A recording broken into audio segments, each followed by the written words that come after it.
Well, there you see Jack Layton, leader of the New Democrats, scrummed here in Ottawa. We're in the foyer of the House of Commons. It's just after question period. And of course, when Mr. Layton walks out, he makes news.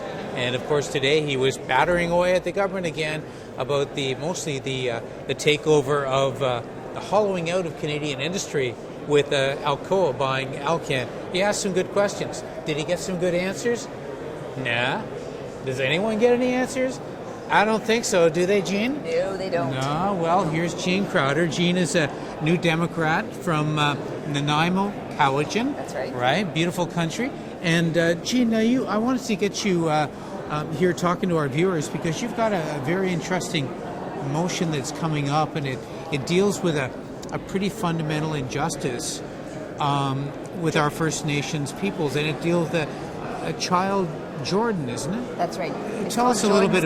Yeah, tell us about the story. Yeah, Jordan was a little boy who was born with complex genetic disorders in 1999, and his parents lived on reserve, and in order to get him appropriate medical care, they surrendered him to the state, so he went into foster care.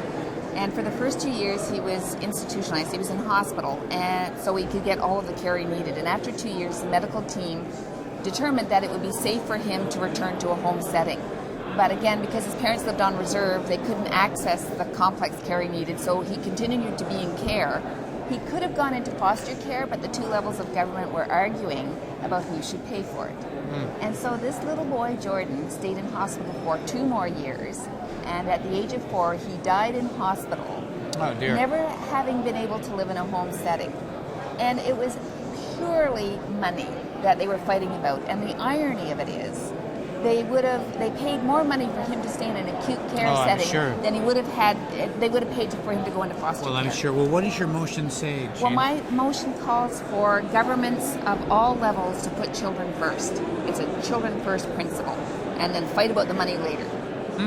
And practically speaking, how would that happen? Just expediting what's needed to get done? That's right. Well, if the medical team, in this Jordan's case, recommended that he could have X, Y, and Z, one of the levels of government should just step up and pay for it and then fight about who's responsible for it later. And I would argue that the federal government should step up and pay for it. He was a child, a non-reserved child. Do you have support from colleagues and others for this? I do.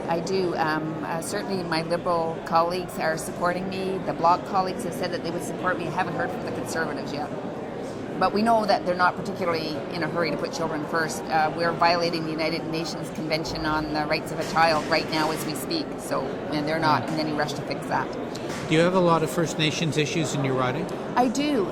There are a number of nations in my riding. I'm a rural-urban riding, and we've got people living right next door to the city of Duncan who don't have access to clean water. They have to boil their water. Really? We've got houses full of mold. Well, listen, let me set the scene here, because you're just up the road from one of the most expensive real estate markets in the entire country. That's right. That whole south end of the island there is a paradise. That's right. And yet we have people that close who have to boil their water. Yeah, an hour out of Victoria, an hour north of Victoria. And in fact, some of the septic systems on some of the reserves have failed, and literally on heavy rains, there's raw sewage running in people's front yards, and then their children have to go outside. This is in an urban area. It's amazing. So the underinvestment, we talk about the 2% cap for funding. There's been a 2% cap for First Nations funding for years and years and years, over a decade. Well, hopefully we'll see that change. Yeah. The government talks about all the billions they spend, but clearly a lot of that money that's spent on Aboriginals is not getting down to where people actually need it, is it? It's a misleading figure, because part of the money that they talk about is actually part of the residential school settlement. Oh, that's right. Yes, that's right. That's right. So it's not money that ends up in people's hands at the community level. Yep. What else is of issue in your riding right now, Jean? Well, this is not First Nations, but softwood lumber and raw log exports are huge issues. We've got mills that actually have to, it's called a curtailment, they actually have to close down because they can't get enough access to logs. And how's the pine beetle thing? Is that? It's not in my riding. It's not there? No. Okay.